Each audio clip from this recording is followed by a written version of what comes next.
Bien, bonjour à tous. Bienvenue dans ce premier live du soir de l'été.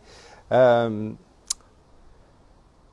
Souvent on me demande, mais JP, comment fait-on pour garder le moral quand on est face à un échec? Pourquoi j'ai envie de parler de ça aujourd'hui? Parce que hier soir, même si vous n'aimez pas le foot, vous avez vu qu'il y avait deux équipes en finale du championnat d'Europe et que forcément, il y a une équipe qui a gagné et qui était euphorique et une équipe qui a perdu et qui était catastrophée. Euh, Comment fait-on à ce moment-là pour retrouver des ressources pour rebondir, pour garder le moral, pour ne pas sombrer dans la dépression, pour ne pas lâcher l'affaire, pour ne pas renoncer? Évidemment, on se dit, oh là là, c'est une catastrophe à ce moment-là. Bonjour, pour ceux qui ne me connaissent pas, je suis JP, je suis coach professionnel certifié et je suis fondateur du mouvement Rends ta vie sublime. Pour rappel, vous pouvez suivre mes lives en likant ma page Rends ta vie sublime, en vous inscrivant à ma chaîne YouTube. Comme ça, vous retrouverez toutes les vidéos dans une playlist qui ne fait que grossir parce qu'aujourd'hui, c'est le 50e live que je fais en 2 mois. Et donc, c'est un live un petit peu spécial. Je voulais le faire à un endroit un peu atypique, mais à cause de certaines contraintes, je n'ai pas pu me rendre là où je voulais le faire. Donc, ne vous inquiétez pas, vous aurez le lieu atypique. Peut-être pas tout de suite, mais ça viendra. Je vais m'arranger pour trouver des lieux sympas. Bah là, écoutez, je suis pas mal. Je suis dans mon jardin, vous voyez. Aujourd'hui, j'ai décidé de le faire en 4G, donc je suis au fond. Vous voyez, c'est sympa, c'est reposant. Je profite de l'extérieur. Donc, vous pouvez aussi recommander la page à des amis, les inviter à aimer cette page si vous pensez que ça peut leur servir à quelque chose, de regarder mes vidéos, de recevoir mes conseils, mes petites astuces pour faire que leur estime, leur confiance et leur relation s'améliorent. Je vous rappelle aussi qu'aujourd'hui a démarré mon programme sur l'estime sublime. Vous pouvez continuer de le rejoindre. Je vais vous donner tous les liens au-dessus de cette vidéo, que ce soit YouTube ou que ce soit ce programme que vous pouvez rejoindre, sachant que je vous offre le premier module, le module 0. J'ai fait un module de plus que prévu, ce qui fait que vous pourrez goûter au programme et s'il vous plaît, vous pourrez prolonger le parcours. Donc comment fait-on quand on est face à un échec pour rebondir, pour garder le cap, pour ne pas lâcher l'affaire? Comment est-ce que vous faites vous? Donc j'en profite pour vous dire un petit peu bonjour à tous. Je vois que vous êtes nombreux à arriver ce soir. Donc il y en a plein que je ne connais pas. Je dis bonjour à tout le monde parce que je suis dehors, ça bouge un peu plus que d'habitude et je ne vois pas bien les noms. En revanche, mettez-moi les commentaires. Oui, c'est un jardin apaisant, Xena. Mettez-moi les commentaires. Vous, comment est-ce que vous faites lorsque vous êtes face à un échec? Là, c'est même plus un obstacle, c'est un échec. Alors moi, par rapport à hier soir, j'ai envie de dire, la première chose à faire, c'est de se retourner et de regarder tout ce qu'on a parcouru, même si effectivement on finit deuxième, ou on a 10 clients de moins qu'on avait prévu, ou on a un petit peu moins d'argent qu'on avait prévu, par rapport à tout ce qu'on a pu faire, il faut savoir se retourner pour mesurer vos progrès. N'oubliez jamais de mesurer vos progrès et de vous souvenir de là où vous êtes parti. Parce que hier soir, effectivement, il y a une équipe qui est déçue, il y a une équipe qui pleure, il y a une équipe qui a perdu, mais elle n'a pas tout perdu. Elle est quand même arrivée en finale, elle a fini dans les 2 meilleures équipes d'Europe. Ils ont marqué des buts, ils ont fait vibrer des milliers de gens. Donc, la première étape, c'est ça, c'est regardons d'où on vient et tous les progrès qu'on a fait, tout le parcours qu'on a parcouru, tout ce qu'on a fait. Et puis tout ce qu'on a réussi aussi. Il y a eu des réussites avant d'arriver à cet échec-là. Donc vous, pareil dans vos projets, oui, peut-être vous avez raté le truc final, mais peut-être vous avez plein de choses nouvelles qui vont vous servir dans votre vie, sur lesquelles vous allez pouvoir vous appuyer à nouveau, redémarrer quelque chose. Donc tout n'est pas perdu. Pensez à enregistrer, à ancrer tout ce que vous avez réussi tout au long du parcours de ce que vous venez de réaliser. Alors après, évidemment, là, c'est hyper émotionnant parce que c'est du foot, il y a 80 000 personnes, il y a un enjeu, il y a une pression médiatique, il y a une pression financière, il y a plein de choses. Alors je ne dis pas qu'on a tout ça, moi personnellement, je n'ai pas une pression comme ça à un niveau aussi grand qu'eux. Mais néanmoins, quand on revient à notre petit niveau, qu'est-ce qui se passe? Pour nous, c'est aussi difficile que si on était ce footballeur hier soir dans l'arène, là, dans le Stade de France. À notre niveau, à nous, c'est aussi difficile pour nous. Donc, je vais essayer de lire un petit peu vos commentaires, voir ce que vous avez écrit. Oui, il y a de l'émotion, Gwenola, c'est vrai qu'il faut accueillir l'émotion, il faut accepter qu'elle soit là et malgré cette émotion, se nourrir de tout ce qu'on a réussi à faire pour arriver là où on est à ce moment-là. Ne pas oublier. J'ai envie de dire que j'ai fini deuxième, j'ai pas envie de dire que j'ai perdu finalement. J'ai gagné la deuxième place, j'ai pas perdu la première. Ça, c'est peut-être une première reformulation, effectivement. Euh, Si vous espériez, par exemple, vous faites un spectacle et vous voulez avoir 100 personnes et vous en avez 90, vous n'avez pas raté les 100 personnes, vous avez réussi à en avoir 90. Donc c'est peut-être aussi transformer la façon dont on voit les choses, le prendre de façon positive. Mais on est d'accord, vous le savez comme moi, c'est facile à dire. Mais quand on est dans cet état-là, quand on est dans cette situation, au moment T là d'hier soir, c'est compliqué. C'est compliqué pourquoi? Parce que, comme le dit Gwenola, il y a l'émotionnel qui est là et c'est lui qui commande à ce moment-là. Donc ce qui est important, finalement, ce n'est pas de s'effondrer à l'instant T pendant 1 heure, 2 heures. C'est de savoir très très vite ne pas laisser trop de temps entre cette déception, parce que c'est une déception, et la réaction qui doit venir pour reprendre la marche. Et c'est là, finalement, où tout va se jouer. C'est le temps que vous allez mettre à repartir de l'avant. Plus vous allez rester dans cet état émotionnel de déception, de défaite, de lamentation, plus vous allez rendre difficile le moment de reprendre votre marche vers votre projet, vers votre objectif. Plus vous allez avoir un conflit émotionnel dans votre relation, plus vous allez attendre longtemps pour venir discuter avec la personne, plus l'émotionnel va s'empiler, va devenir gros et plus il sera difficile d'avoir une discussion avec cette personne. Pour tout, en fait, c'est pareil. Hein, en imaginant que vous avez une relation amoureuse et que vous avez un premier conflit dans cette relation amoureuse, soit vous décidez de mettre un mouchoir par-dessus et puis de dire bon, c'est pas grave, c'est le premier, et puis après il y en a un deuxième, puis un troisième, puis on empile. Soit vous décidez de ne pas laisser votre état émotionnel comme ça, et le plus vite possible, vous décidez d'aller discuter avec cette personne pour pouvoir faire passer cet état émotionnel et passer à autre chose. Donc en fait, le truc, c'est ça. C'est plus vous allez attendre de passer à autre chose, plus ça va être compliqué de passer à autre chose. Donc je vous encourage tous, en cas d'échec, quel qu'il soit, de très très vite observer ce qui s'est passé.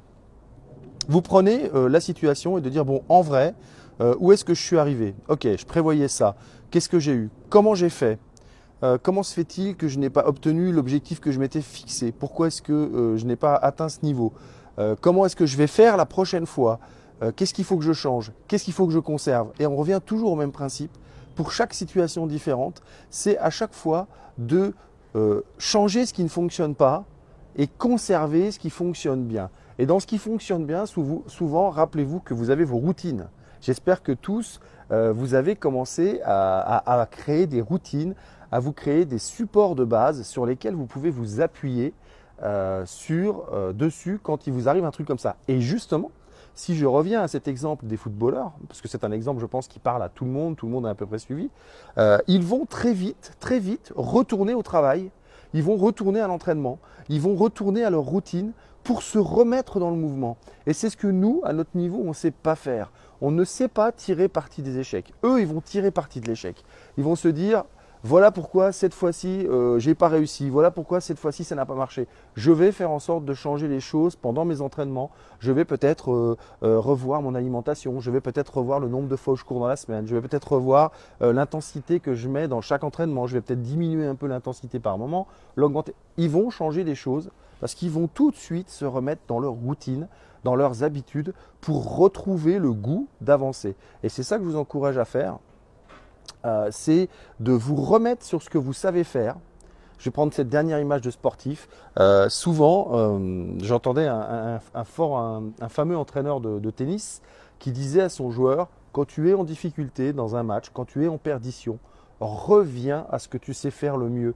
Reviens au coup que tu pratiques le plus facilement. Reviens à ce que tu fais le plus facilement. Donc c'est pareil dans tout ce que vous entreprenez. C'est pareil dans une relation, c'est pareil dans votre travail. Revenez à ce que vous savez faire. Reprenez les choses simplement, qui vous sont faciles. C'est ce qui va vous permettre d'avoir besoin de moins d'énergie pour les faire. Et vous allez pouvoir, quand vous êtes face à un échec, redémarrer le plus vite possible. Et si j'utilise le mot de Jean qui nous a rejoint, rebondir le plus vite possible. Et c'est ce qu'on appelle la résilience finalement. C'est la capacité à être résilient, c'est la capacité à se reprojeter dans quelque chose rapidement. Et c'est vrai que si jamais vous ne le faites pas rapidement, c'est là où vous risquez de rester là où vous êtes, dans l'émotionnel négatif. Et alors là, c'est terrible. Et je sais qu'il y en a à qui ça parle, ce que je suis en train de dire. Là, vous y êtes pour un moment. Et c'est très, très compliqué après de s'en sortir. Parce que le niveau d'émotionnel augmente à chaque fois un peu plus, à chaque minute un peu plus, à chaque jour un peu plus. Et vous repoussez le moment de redémarrer. Et il faut un effort encore supplémentaire à ce moment-là pour redémarrer. Donc, quand vous êtes face à un échec, quand vous êtes face à une déception, n'attendez pas trop longtemps pour tirer les apprentissages, pour tirer les leçons et vous réinvestir dans quelque chose. Soit en changeant la façon dont vous l'avez fait, soit en changeant de lieu, soit en changeant l'objet, soit en changeant ce que vous voulez. Changez quelque chose et replongez-vous dans ce projet ou replongez-vous dans cette action jusqu'au moment où en ayant fait des réglages et des changements, vous allez réussir. Ah, ce ne sera peut-être pas le championnat d'Europe de cette année, ce sera peut-être celui de dans 10 ans, dans 15 ans. Mais à un moment donné, ça payera, ça marchera. Et puis ça payera peut-être pas pour ceux-là. Et vous, ça payera peut-être pas pour cette action que vous aviez choisie. Ça va peut-être être complètement autre chose. Donc il y a ça. Donc il y a savoir accepter l'émotionnel, savoir se retourner et regarder là où d'où on est parti pour constater qu'on a quand même fait un magnifique parcours. Savoir se réinvestir très très rapidement grâce à nos routines, grâce à nos petites habitudes, grâce aux choses que l'on sait faire facilement dans un projet, dans notre action, dans ce que l'on voulait atteindre, dans nos objectifs. Voilà, c'est les choses à faire quand on est en difficulté face à un échec ou une déception. Alors, je n'ai pas vu toutes vos questions, j'ai vu que ça défilait, je vais regarder un petit peu. Oui, en théorie, c'est toujours bien, mais quand on cumule les échecs, c'est vrai. Et en fait, si je dois rebondir, Sophie, quand on cumule les échecs, c'est qu'on n'a pas tiré les apprentissages forcément efficacement des précédents. Normalement, quand on se pose bien et qu'on considère bien la situation, on doit réussir à changer suffisamment de choses. Je regarde parce qu'il y a des pigeons qui volent, je me méfie. Il y a suffisamment de choses qu'on en a changé. Donc il faut peut-être, Sophie, pour toi, j'imagine que ça veut dire que tu as subi pas mal d'échecs, te poser les questions de savoir si tu as bien changé ce qu'il fallait et si tu as bien fait ce qui était nécessaire de faire. Parce que je vous le redis pour finir, souvent on se pose des questions, mais quand les réponses arrivent, elles ne nous plaisent pas, alors on ne les prend pas. Acceptez les réponses que vous trouvez quand vous vous posez des questions. Et vous verrez que vous allez vous poser des questions beaucoup moins longtemps. Donc ça, c'est quelque chose qu'on a du mal à faire. Donc je continue de descendre. Gwenola qui me dit, quand j'ai loupé le concours de très peu au bac plus 5, alors que je n'ai même pas le bac, eh bien j'ai décidé que c'était une entière réussite ce jour-là. Ça, passer un concours bac plus 5 quand on n'a pas le bac, c'est vrai que c'est quand même déjà rien qu'en soi coton. Donc j'ai les pigeons qui s'énervent au-dessus de moi. Je vais essayer de ne pas m'en prendre un, je vais changer de place. Vous voyez, c'est risqué, pourtant je suis à Paris, vous voyez, c'est pas la jungle, hein, mais on peut toujours être sous du danger potentiel. C'est facile à dire, à faire. Oui, alors, oui, je suis d'accord, c'est plus facile à dire qu'à faire. Alors, pour tout ce que je vous dis, c'est évidemment plus facile à dire qu'à faire. Je vais le dire une dernière fois pour tout le monde. Tout ce que je vous dis dans le développement personnel, ce n'est pas facile. Changer, ce n'est pas facile. Les gens qui veulent changer facilement, vous pouvez raccrocher tout de suite, vous pouvez aller sur un autre compte, sur une autre page. Ce n'est pas avec moi que vous y arriverez. Ce n'est pas facile de changer, ce n'est pas facile de réussir, ce n'est pas facile d'avoir du succès, ce n'est pas facile de trouver l'homme ou la femme de sa vie, ce n'est pas facile. C'est un mot que je n'emploie jamais, ça ne sera jamais facile, c'est comme ça. Des fois c'est évident, c'est pour ça que ça semble facile, mais ça n'a pas été facile avant. Donc, pour ceux qui veulent faire les choses facilement, moi je ne suis pas votre homme. Ce n'est pas la peine de regarder mes lives, je ne vous donnerai jamais les solutions faciles. D'ailleurs, je ne vous donne pas les solutions. Je vous donne des astuces que vous devez vous appliquer.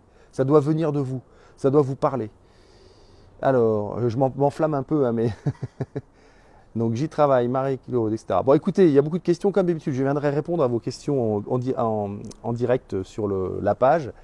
Alors, Sophie qui dit pas d'accord, on peut continuer les échecs dans différents domaines et ce que c'est moi. Oui, évidemment, si tu changes de domaine, ça veut dire qu'il faut que tu revoies à nouveau d'autres choses. Moi, je te parle d'un même domaine. Dans un même domaine, si tu as de multiples échecs, tu dois te poser des questions. Si tu changes systématiquement de domaine, peut-être qu'il faut que tu te poses la question, est-ce que j'ai suffisamment persévéré dans le domaine, dans les autres domaines? Donc il y a toujours une réponse de toute façon à vos échecs. Soit vous n'avez pas fait ce qu'il faut, soit vous avez voulu être trop ambitieux et vous n'aviez pas les compétences ni les moyens, c'est l'un ou l'autre. Attention, je vous l'ai déjà dit, quand vous fixez des objectifs, que ces objectifs soient réalisables, vérifiables. S'ils ne le sont pas, si vous êtes trop ambitieux, vous vous exposez à l'échec inutile. Faites en sorte d'y aller pas à pas. Faites en sorte de vous donner des objectifs réalisables. Il faut cumuler de la confiance. Et la confiance vient en réussissant les choses. Un joueur de tennis qui est blessé et qui est au niveau international, il ne redémarre pas avec un grand chelem. Il redémarre avec des petits tournois qu'il est sûr de gagner pour réengranger de la confiance. Pour pouvoir corriger ses échecs s'il en a. Donc, voilà, il faut bien poser la problématique. Moi, je parle quand on est dans le même domaine et qu'on doit recommencer dans le même domaine. Là, il y a besoin de se poser des questions. Alors, donc, je vous remercie pour votre participation, pour toutes vos questions. J'espère que vous avez pu tirer des clés ce soir encore de ce live. Demain, je vous rappelle qu'à 13h30, je suis en live avec mon ami Jean Nadeau. Donc, il est là dans le live, vous pouvez trouver son nom. On sera, moi en Skype, lui en live, donc je serai derrière lui. Et demain soir, je vais tenter de vous faire un petit live encore sur un point. Donc, si vous avez des envies de points que je vais traiter, n'hésitez pas à l'écrire. Donc, marquez-le en commentaire ici ou postez-moi un petit message sur ma page comme certains font. Et puis vous me dites, tiens, j'aimerais bien, moi j'ai cette problématique-là, j'aimerais bien que tu l'abordes en live et si je peux le faire, je le ferai. J'irai me documenter, j'irai faire comme je fais d'habitude.